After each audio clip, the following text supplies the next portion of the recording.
Hey y'all, welcome to The Loop, presented by Midwich. I'm your host, Joe Dunbar. Always stoked to be with you guys. It's January 15, 2026. We are in the first episode and the first show of the new year here, so, always stoked to be back and doing this with you.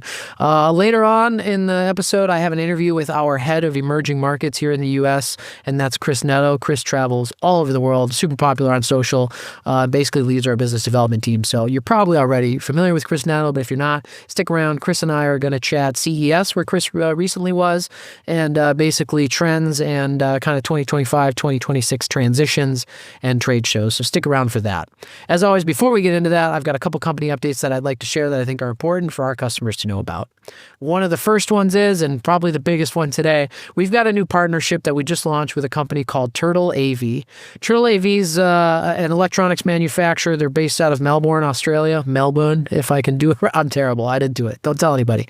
They're based out of Australia. I don't want to put them in any kind of box, but Turtle primarily does feature-rich products for the AV market is what they say. So we're talking about video distribution, signal distribution, tons of Dante audio and video solutions, some solutions for video walls and multi-view and things like that. So go check them out, TurtleAV.com. You can check them out on our website at Midwich US, or certainly, as always, you've got a Midwich sales rep, drop them a line and they'll be happy to get you more info. But Turtle I'm excited about this one. Aside from their awesome taste in design, which I always certainly appreciate.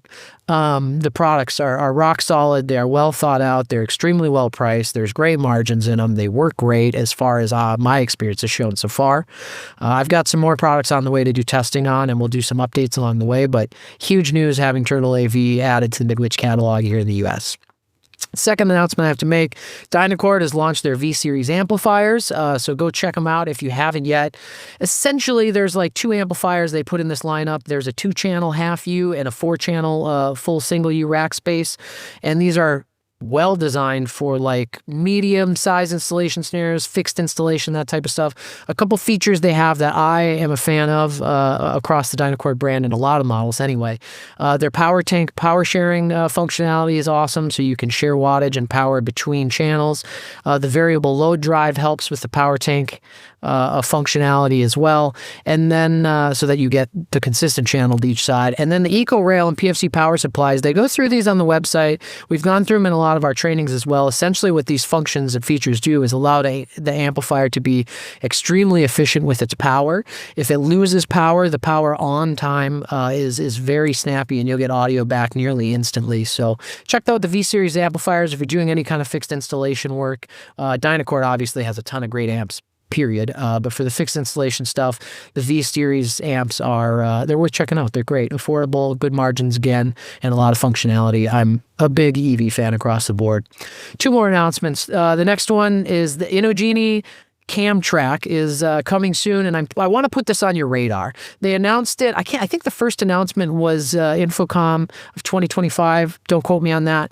But essentially to say there's a lot of requests for multi-camera solutions right now, and not a ton of solutions out there to serve the market. There are some. We have a couple in our catalog as well, but we are looking for more. Competition certainly is welcome in this category.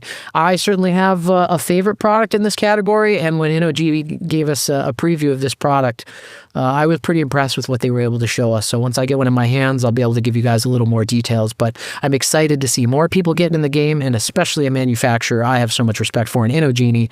Always a great experience with their products and their team, so check that out. Last quick announcement, sort of on the tail end of this. If you're catching this on Thursday morning when we drop this, you've got about 2 hours to catch QSIS Activate. It's a huge event for partners in the industry, and QSIS is a big partnership for us. So I just want to send everybody there. If you're not already registered and you're sitting at your desk today, go register and jump in on the QSIS Activate launch or platform, and let's see what they have for 2026. I'm excited to check it out. So that's what we got going on right now. I guess, I should mention real quick, we still have quite a few sales going on that are hanging out from the end of last year. So through the end of this month, if you're looking for deals on displays, I know projectors and cameras and a variety of products, we do still have some sales kind of happening from the end of last year. So hit up your sales rep, let them know what you're looking for, and they can help you out. Without any further ado then, let's hop into my interview with Head of Emerging Markets for Midwich, Chris Neto. Chris Neto, thanks for joining me today. Head of emerging markets for our team here at Midwich. Chris, you're actually home this week, which is a rare win for you. I'm glad I could pin you down. How you doing, my friend? Doing great. It's been a nonstop 2025. I did have some downtime during December, but can't let sleeping dogs lie. I packed a bag and took off right after New Year's and made my way out to Vegas to be part of my first CES. And it's a rarity that I'm on this week, but I'm back on the road next week in New Orleans, and then I'm off to Europe for ISE and a little bit of work from the road. It's gonna be awesome. Right around the corner, man. So, Chris, you were, global man, head of emerging markets. I know you really lead the business development and our team here at Midwich in the US. You got a chance to go to CES. I know CES is a consumer-focused show. We are obviously more B2B and enterprise-focused. So I guess I'll two-part the question. Well, was there anything in particular that you loved at CES that you saw and was just like, this blows my mind? And then the second part would be, was there any, maybe no is the answer to this, but was there anything at CES that you saw that you thought, hey, we're going to see this in the enterprise space in 5 or 10 years or something like that? Yeah, I mean, it's so future forward for us, right? Yep.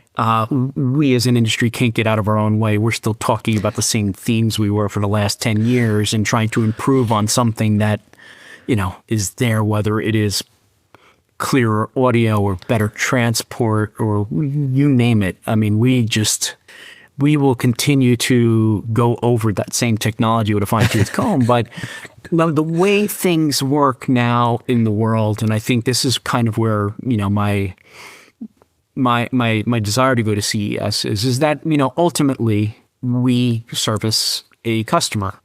Our direct customers are the integrators. Obviously, they're out there in the space doing the things, right? That we, obviously, as a distribution company, that's what we do. We provide gear wherever they want in the world, globally, right?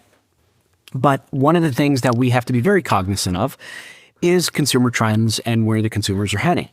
Right. If you would have told me 20 years ago that a phone with a touch screen would replace the BlackBerry, not only would I have told you no, there was a long line of IT managers that said, absolutely not. Will we allow this newfangled iPhone into our world? But as with anything that people say no, it came to be, and now it is the de facto choice, right? There's been a lot of things in history of technology that we've been told will never happen, can't happen. I remember joining this industry in 1998, having a cell phone and my first PDA style cell phone.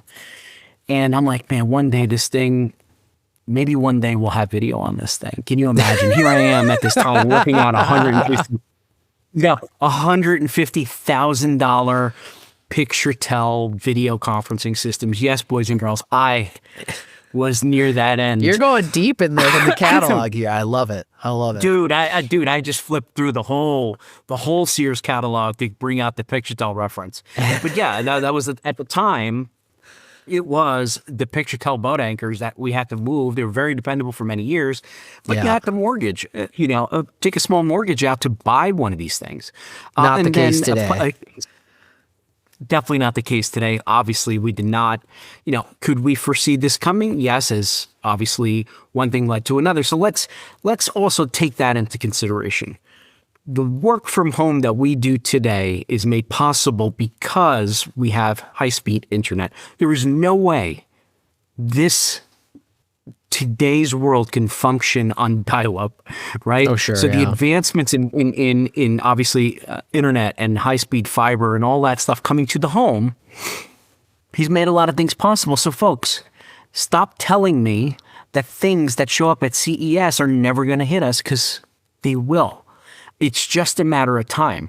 And it's wild because, we're still arguing in our space about AI, right? and everybody's sick and tired of hearing AI. And, you know, in the world of AI, in the world of AV, it comes really down to two things. Either you're using it in a UC application, or we're confusing AI with machine learning about, you know, cameras and stuff like that. Yeah, But that's ultimately, definitely, the desire, definitely part of it. Yeah. yeah, the desire of the customer is what's going to fuel the AI. And if you were to take a straw poll, right, between me and you, and we were to guess what we'd like, we'll just do quick back and forth. Between me and you, what we like about AI, I guarantee you that if we gave 5 answers, we would definitely hit on at least 2 or 3 of them in similarity. And they're probably the most common used AI. People want AI for 2 things. One, to help with their work and daily tasks. That's obvious, right? You know, things that you had to be an Excel spreadsheet expert to create things, right? I don't have a former art major, but I do not know how to create graphics on a computer. I can draw like nobody's business, but I can't just make that appear on a computer. Like, how do I do that? You know, Different skill set. Yeah. for that, AI makes it work. And for the simple things that I'm looking for, it's perfectly fine. I'd like a face. I'd like to see Santa Claus as I walk in, animated as I'm walking into an airport. And for anybody who's seen my LinkedIn thing, dude, I made that tongue in cheek, and it was obviously AI. Please do not, you know, judge me how good or how bad it was. It got your attention, and that was the point. It was just a simple exercise in AI. But of the top 5 things that I think people want in AI, one is to obviously help with tasks, but 2 things in the business world stand out the most: transcription, translation, right? Sure. So huge you needs know, there. That is, yeah, those are the 2 big needs, and that's coming from people walking around with a cell phone. And me and you have had this discussion, Joe. Everything that we want of an AV experience is already native to our phone. We want it to be super simple. We want it to be easy, a button press. My mom is here visiting from Portugal, and she's on a phone 90% of the day on her, you know, little phone thing, whether it's Facebook, whatever it is. She's got apps. She's swiping right. She's doing all these things. Listen, you could say it's generational. Obviously, we've seen the little tiny toddlers trying to flip you'll give them a magazine and they try to swipe the pages as opposed to flip them over. It's a digital world. And in the play for CES is that I get to see how or what these people creatively are coming up with these ideas for the next generation of things. And they're only going to impact us later. So, you know, that's why you go. It's really big picture. Maybe that's a little hard for some of our futurists AV world to put their hands on, but, you know, our heads around. But come on, guys. You're it's spot not that on. hard. No. I appreciate your take. You and I, we've talked about AI a bunch, and we won't drive this down into an AI conversation, but I appreciate your point. Correct. That was everywhere at CES. I know that very much. You know, to your example, I'll give you, or to your point, I'll give you one example, was 4K displays. And everybody got nuts about 4K displays and this high resolution. And I mean, obviously, eventually there was going to come a day in enterprise where like they just made sense. But it came a lot sooner. And even along that path, the amount of customers that would come and ask us for systems, and we designed systems. And then I give it back to them and they go, oh, are these TVs 4K? Are these displays? Like, do they do, UHD? And it's like, no, you're looking at, you don't really need, like, it doesn't really benefit you at this size, at this distance, for this use case, but people wanted it anyway because that's what they know from home. So that's really, I appreciate that point. And that CES is very much a concept show, not here's a finished product that we're launching. The fun part, without a doubt. And it's a fun piece that's missing from our commercial AV shows. Yeah. We've kind of had these sidebar conversations, like we don't get to see the car of the future at an InfoComm. You know what I'm saying? Yep. Nobody in AV, InfoComm, Avixa world is showing up with this of the future, publicly putting this out there. Yeah. No, you're not seeing any of that. You'll get a whisper suite, and you may see something that's a little cool and maybe 2 years out. But you're not seeing you're not seeing flying cars, man. Like, where are we going with the video? Ironically, a lot of the stuff we see on the floor that is about to be launched is as conceptual as some of the stuff we see in the whisper suites, as you would say. So, yeah, point taken. I think we lack that, and maybe that's a challenge from Chris Neto to the industry. It, man. Dude, it's the fun part of what we do, and it's we lose the fun and creativity when people are doing that. Like, man, show me another hokey holographic display. Tell me it's a hologram when I know it's not, right? Yeah, there's a line in design between. Yeah, and there's a line where, like, especially companies with deep pockets and stuff, and their research and development, there can be a team working on the future forward, concept stuff, and the rest of the people are working on production lines and these types of things. And, not everybody has that. But I would love to see it more. I absolutely agree with you. I would love to see trade shows be more about, like, I saw something here that you can't see, that you haven't seen. It's not how, that sort of thing. I'm with you there. Bring me into Whisper Suite to show me a new HDMI connection on the back of your gear. I do nerd out on that a little bit, but point taken. I'm in the minority. I'm in the minority. Me and Mark Coxon would be excited about a new HDMI connector, and that would be... No, Mark Coxon is not the guy you want to ask about anything HDMI. That's why I say he'd be excited about an improvement on it or something. Well, Chris, we're coming out of the new year, right? It's our first show of the season here. I have to, obligatory... I don't have to. I've chosen to. Obligatory, right? I have to ask you this. No is an acceptable answer to. I've got one thing in mind really to answer this, but any trends from 2025 that you want to see left behind? Any trends you'd love to see develop or get momentum in 2026 on the new year topic? I think marketers in the world of AV need to look at how they're marketing things. I mean, it's wonderful that we're looking for certain buzzwords and SEO and stuff like that, but truly ask somebody. How many times did you say AI in the last 8 minutes? Dude, you have no idea. You have no idea. And the marketing around that is, it's cyclical, right? Every so often we get these bombardments of marketing stuff, and no disrespect to the great people in marketing, but a lot of times they're driven by some engineer or some boss who is just enamored by a term, and this is what's going to push them over the edge, and blah blah blah. And I wouldn't even put marketing in a box like that. True, but a lot of us can be driven by a single thing, and you're spot on there. Yeah. It's the sole driver. I think that anybody who is still talking ecosystem, I'm not a fan of ecosystem. To me, that's just a play on closed wall networks of old. Sure. I think that the companies that are out there talking strategic alliances and partnerships are going to be the smart ones.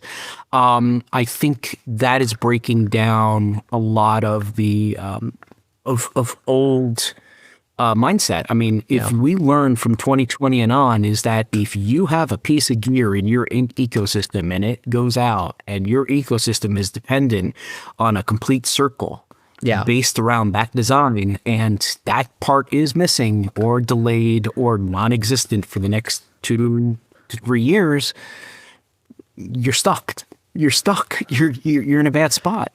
That's where I kind of like the whole strategic alliances things. It shows a more holistic, kind of more harmonious approach with vendors and manufacturers, more so manufacturers working together.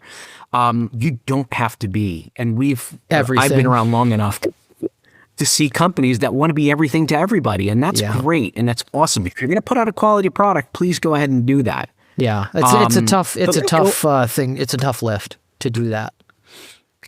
It is. So I think ecosystems is something I'd like to leave in 2025 for good. Strategic alliances moving forward. Partnerships, I think that's really where I'd like to see 2026 and beyond go. That's a great answer. I love that answer. All I had for this, Chris, was trends I'd like to see continue. I'm a technical guy, and I use a lot of technical resources, and a lot of companies. So marketing has obviously kind of diverged from technical information over the years. if you go to a website, all the customer-facing stuff is marketing material, and trying to find specifications and technical resources is a nightmare. We know this. More companies in the last year, I would say probably 6 to 18 months really, have provided dedicated technical resources. Some of them almost seem like an ad hoc thing. Maybe it's a skunkworks thing inside that like just a couple people are supporting because the need is out there. Whatever the case is, my short answer is more dedicated technical resources for folks. And that ties right in with your first question. So you set me up. I appreciate it. Normally, I'm supposed to do it the other way around. All right, final one, Chris, and then we can tell the people where to find you. We'll be out of here. Any Midwich-related items for 2026 that you are in particular excited about? There's a lot of things that could fall into here, so I kind of put you on the spot. Dude, that is such a open-loaded question. Yeah, go first nuts. and foremost, obviously, ISC is right around the corner, so please come see us at our stand. That is a Midwich group stand, so you see all the companies from everywhere. We all come together in the world, in the words of the Beatles, come together right now. We will be there. Maybe it's the Gary Clark version, a little bit heavier version of that song. I like that. I love that version. Yes, we are going to come together. We're all there at in Barcelona doing our thing. If you'd like to meet up, you can obviously find me at the stand there. But if you are listening to this and it is still pre-ISC and you are a consultant and you're heading over, let me know. I got something kind of in the works. If you are specifically a US-based consultant, one of the people I may have worked with, if you're listening to this, you're going to Barcelona and you're free on Monday, give me a call, send me a message. I got something for you. Come on, Joe. No, head of emerging markets, you guys. He's working right now. Take notes. Dude, I'm making this happen. So not only do I get the party invites and stuff like that, but I got some cool things actually planned that are in the works. And Monday in particular, right before the show starts, if you happen to be in there, give me, drop me a line or hit me up on LinkedIn. I got something cool to share. But again, if you're a consultant, that's what you do, and you're going to be there and you want something to do on Monday, I got something cool for you. Chris is so that's the first thing. Second of all, I think love it. I'm definitely stoked about ISC. I mean, I'm ready for ISC. There's certain things in our calendar that I always look forward to. Yeah. Right. Obviously, ISC is one. NAB has become a massively important show for me and for us as a group. Yeah. I think NAB is going to be a very big show for us, and moving forward, I think because of our presence in the broadcast space, we are definitely growing and building a bigger presence at NAB. And it's so good to see a lot of not only just our nationals, but a lot of our global partners are there as well, looking at enterprise broadcast solutions, not just the typical we're going to Infocom, and if it isn't a projector or a display, it's UC. There we get to talk some really cool stuff. And to be honest with you, on the NAB conversation, what's nice about that is very few things are commoditized, on something you can buy and put on a shelf and have an instant studio. There's not that. So if you want to put your engineers to work, start looking at enterprise broadcast communications as a way to put your engineers really, put their thinking caps back on and have some fun and create and start delivering and doing all the things that you hired these guys to do. And, they only take so much catting of a display on a wall before it gets really boring. There's some really fun things you can do on the broadcast side. NAB, I'm looking forward to in April, and then obviously to foreshadow what we got going on at Infocom. That's obviously our Super Bowl. For a lot of folks here in the U.S., that's our Super Bowl. It may be debated that it's World Cup time at ISD, but actually this year we have the World Cup all around we got it the all, time. so See, we got it all going on in Vegas. So I am in Vegas way too many times this year. So I know you winter in the Vegas area, so I am down in the neighborhood. So I got a chance to see you in September and in December, and we missed each other a couple weeks ago. I won't be at ISC, but I will look forward to seeing you at NAB in April and any of our customers LBI there. is always a favorite. It's always a great time to go. I get to catch up with you. We get to meet up with some of our integrator partners that are there, using the show as a backdrop for us to actually get our meetings through and do some of the things. And grabbing our customers and clients and bringing them over to the show and showing them some cool things on the live event space. It was great to see our Midwich folks from Piesco were there as well. Nice. So, to be able to represent our brands and do that at these trade shows is important. Obviously, dude, I don't stop. I won't stop. Yeah. I can't be stopped. I love seeing you. It hurts me to just talk about your calendar or look at it. But Chris, you got all the trade shows on the horizon as well as your additional travel. I appreciate you joining us here on The Loop, talking 2026 and everything. Absolutely. Trade shows coming up. Enjoy yourself at ISE. We're about 2.5 weeks away. And thanks so much for stopping by, man. I know it's hard to pin you down, so I appreciate you making the time to chat with us. You're the only person who has not asked me to smuggle some some Iberian ham back to you. I've got my own channels. I've got resources for you got black resources market for meats. some Iberico ham. Yeah, if you need black market meats. Dude, there's nothing better than watching that. people getting flagged at customs. And a salami coming out of a whole ham.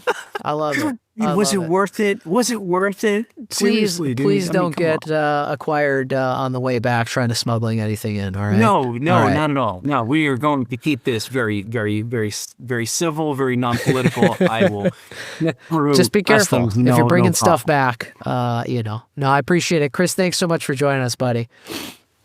You're welcome, man. Anytime.